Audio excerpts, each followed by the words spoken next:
Hi everyone, welcome back to Linda Libera Luca. I wanted to talk about something different, a little more relaxing after last week's home renovation, hardworking vlog. And it was about reading because I made some changes recently, not in the way I read because that's actually there's not much that I can change in the way I read, but in my approach to reading, something that should be obvious but wasn't.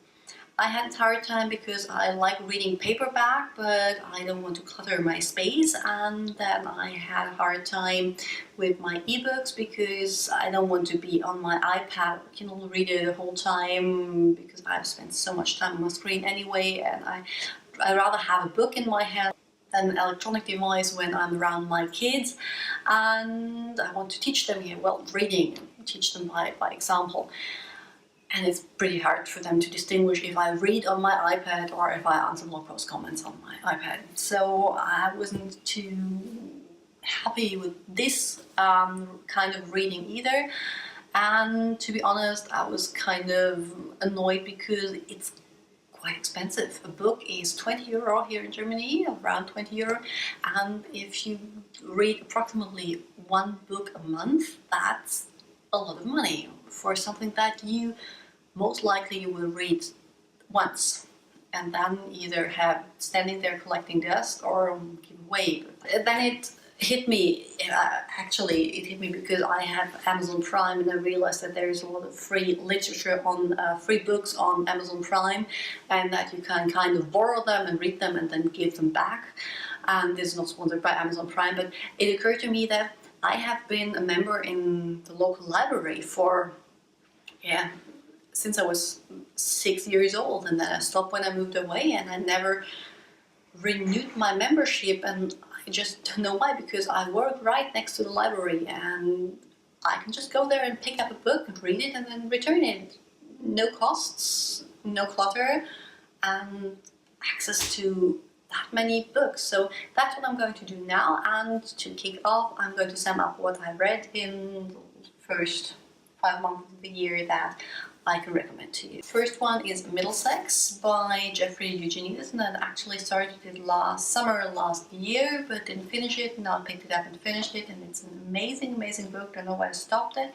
It's about immigration, cultural difficulties. It's about a family immigrating from Greece to America in the 1920s, and about sexual identity because one of the kids of the family is born hermaphrodite, and she is raised as a girl but starts to feel as a boy.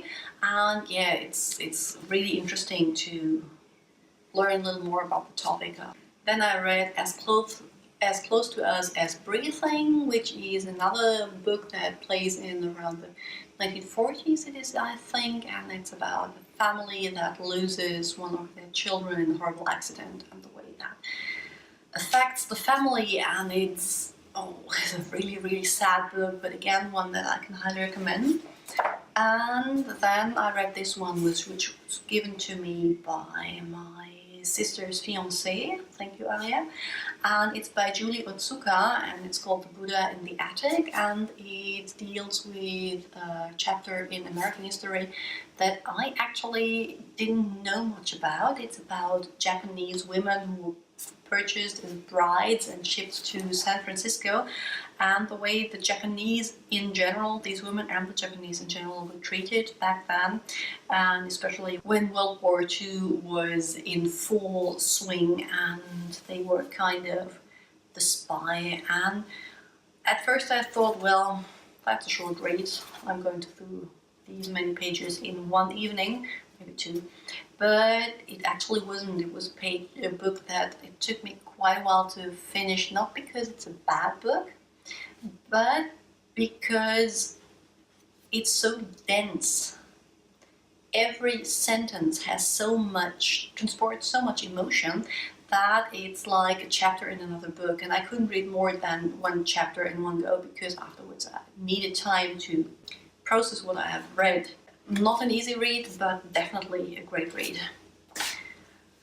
And the last one that I read was it was a classic. It was 1 Year's Loneliness from Gabriel Garcia Marquez, and I read it because it was. I just wanted to read it because we were planning a holiday in Spain, and yeah, that's actually not a very good reason, but I read it and it was not the easiest read. It was kind of confusing with many people. It felt a little like reading a fever dream, but hey, that's nice once in a while. And yeah, that's my kind of book recommendations. Please leave me your recommendations in the comments below and tell me how you deal with the expenses of reading all that.